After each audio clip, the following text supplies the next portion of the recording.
ನಮಸ್ಕಾರ ನ್ಯೂಸ್ 11 ಕರ್ನಾಟಕಕ್ಕೆ ಸ್ವಾಗತ. ನಾನು ತಾನಮ್ಮ. ಕೇಂದ್ರ ಗೃಹ ಸಚಿವ ಅಮಿತ್ ಶಾ ರವರು ಡಾಕ್ಟರ್ ಬಾಬಾ ಸಾಹೇಬ್ ಅಂಬೇಡ್ಕರ್ ರವರ ಬಗ್ಗೆ ಅವಹೇಳನಕಾರಿಯಾಗಿ ಮತ್ತು ಹಗುರವಾಗಿ ಮಾತನಾಡಿದ್ದನ್ನ ಖಂಡಿಸಿ ಹಲಗೆ ಬಾರಿಸುವ ಮೂಲಕ ಕರ್ನಾಟಕ ದಲಿತ ಸಂಘರ್ಷ ಸಮಿತಿ ವಿಜಯಪುರ ಜಿಲ್ಲಾ ಶಾಖೆಯಿಂದ ನಗರದ ಜಿಲ್ಲಾಧಿಕಾರಿ ಕಚೇರಿ ಎದುರು ಆಗ್ರಹಿಸಿ ಜಿಲ್ಲಾಧಿಕಾರಿ ಮೂಲಕ ರಾಷ್ಟ್ರಪತಿಗೆ ಮನವಿ ಸಲ್ಲಿಸಿದರು.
ಎಲ್ಲ ಹೋರಾಟಗಾರರು ಕೂತ್ಕೋಬೇಕಂತ ತಮ್ಮನ್ನು ಕೇಳ್ಕೊತಾ ಇದ್ದೇನೆ. ಇನ್ನ ಸಭೆ ಇದೆ, ಕೂತ್ಕೊಳ್ಳಿ ದಯವಿಟ್ಟು.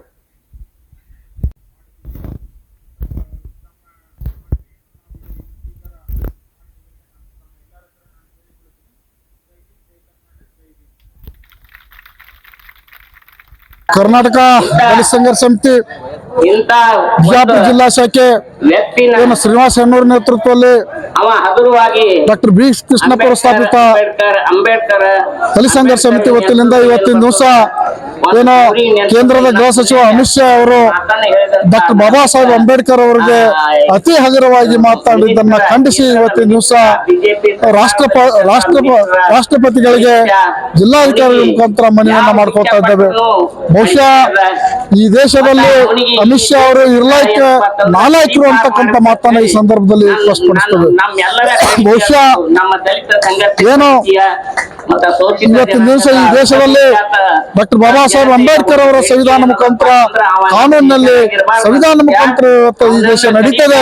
ಅವರು ಸಹಿತ ಈ ದೇಶದ ಕಾನೂನಿನ ಚೌಕಟ್ಟಿನಲ್ಲೇ ನಡೀತಕ್ಕಂಥ ಒಬ್ಬ ಅಮಿತ್ ಶಾ ಇವತ್ತ ಧರ್ಮಾಂತರಿಯಾದಂತ ಧರ್ಮದ ಹೆಸರಿನಲ್ಲಿ ಇವತ್ತು ಡಾಕ್ಟರ್ ಬಾಬಾ ಸಾಹೇಬ್ ಅಂಬೇಡ್ಕರ್ ಅವರನ್ನ ಅವಹೇಳನಕಾರಿ ಮಾತನಾಡ್ತಾ ಇದ್ದಾರೆ. ಹೀಗಾಗಿ ಅವರನ್ನ ಕೂಡಲೇ ಸಚಿವ ಸ್ಥಾನದಿಂದ ವಜಾ ಮಾಡಬೇಕು, ಅವರ ಮೇಲೆ ಕಾನೂನು ಕ್ರಮ ಜರುಗಿಸಬೇಕು ಅಂತಕ್ಕಂಥ ಮಾತನ್ನ ಈ ಸಂದರ್ಭದಲ್ಲಿ ಸ್ಪಷ್ಟಪಡಿಸ್ತೇನೆ. ನಿರಂತರ ಸುದ್ದಿಗಾಗಿ ನೋಡ್ತಾ ಇರಿ ನ್ಯೂಸ್ 11 ಕರ್ನಾಟಕ. ಲೈಕ್ ಮಾಡಿ, ಶೇರ್ ಮಾಡಿ, ಸಬ್ಸ್ಕ್ರೈಬ್ ಮಾಡಿ.